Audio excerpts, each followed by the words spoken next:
Selamat siang anak-anakku. Apa kabar semua? Puji Tuhan baik. Amin. Sebelum kita membahas tentang pelajaran kita pada hari ini, lebih awal Ibu akan memperkenalkan diri. Nama Ibu Marcella Kaviar. Sebelum kita membahas pelajaran kita pada siang hari ini, mari kita awali dengan doa. Mari kita berdoa menurut agama dan keyakinan kita masing-masing. Berdoa mulai. Selesai. Pertemuan kita hari ini kita membahas tentang konsep wilayah dan tata ruang.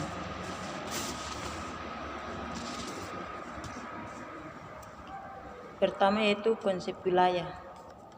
Wilayah merupakan bagian bumi yang bisa dibedakan melalui karakteristik tertentu dari bagian permukaan bumi lainnya.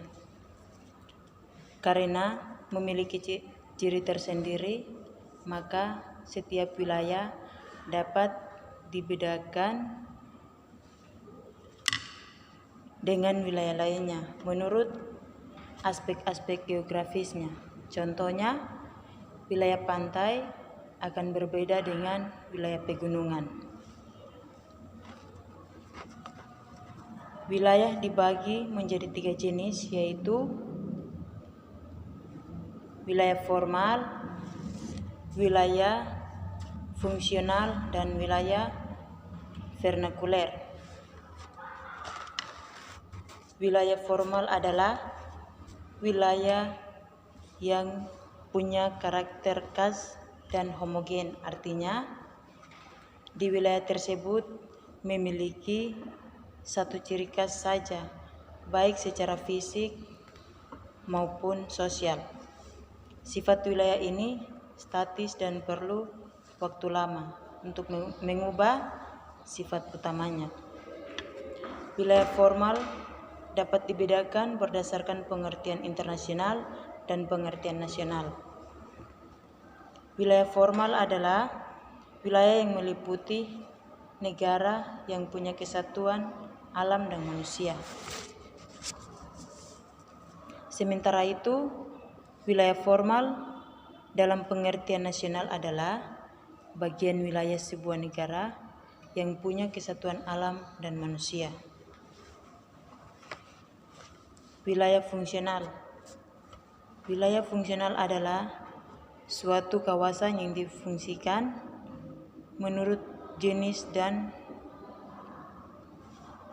kekhususan menjadi sebuah wilayah yang saling berhubungan satu sama lainnya.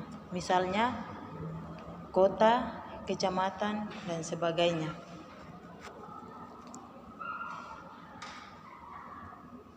Namun, kerap pula interaksi ini berkaitan dengan urusan ekonomi dan sering terjadi di pusat wilayah.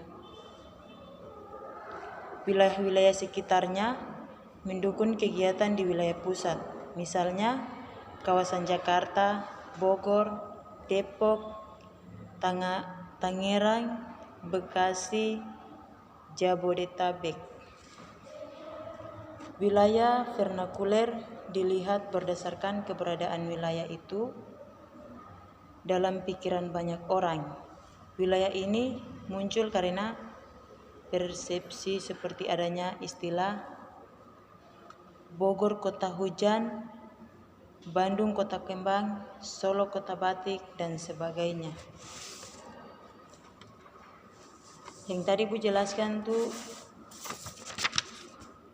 konsep wilayah, dan Ibu akan bahas lagi tentang konsep tata ruang. Tata ruang berkaitan erat dengan konsep pengembangan wilayah. Penataan ruang memiliki peran penting dalam penyelenggaraan pembangunan dan upaya mewujudkan pembangunan berkelanjutan. Ahli tata ruang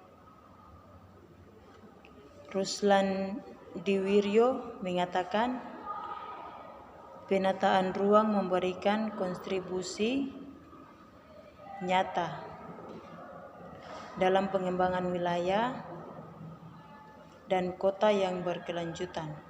Dengan demikian, hal ini tersebut menciptakan keadilan dan kesejahteraan bagi masyarakat Indonesia.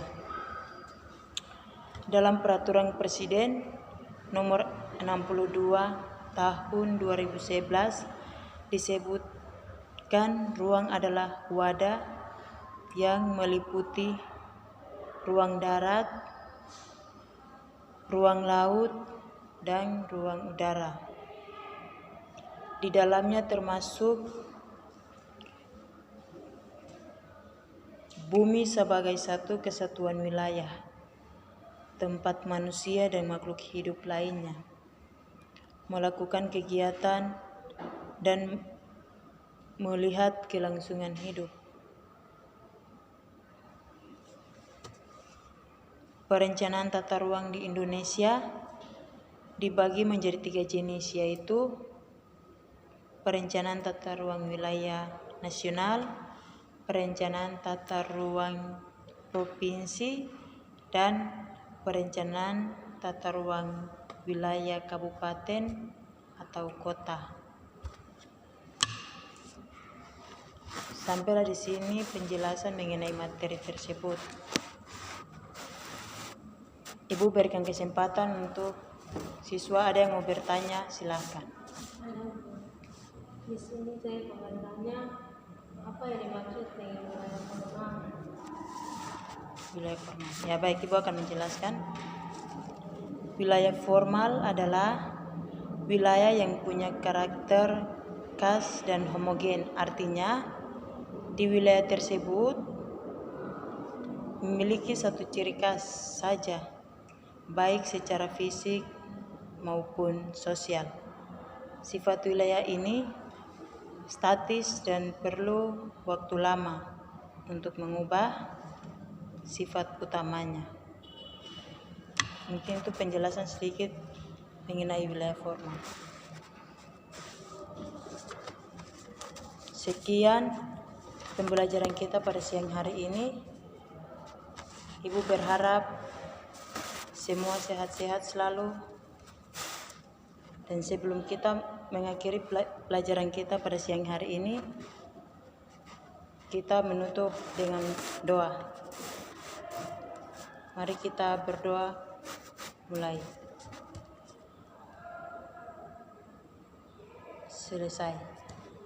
Terima kasih. Selamat siang.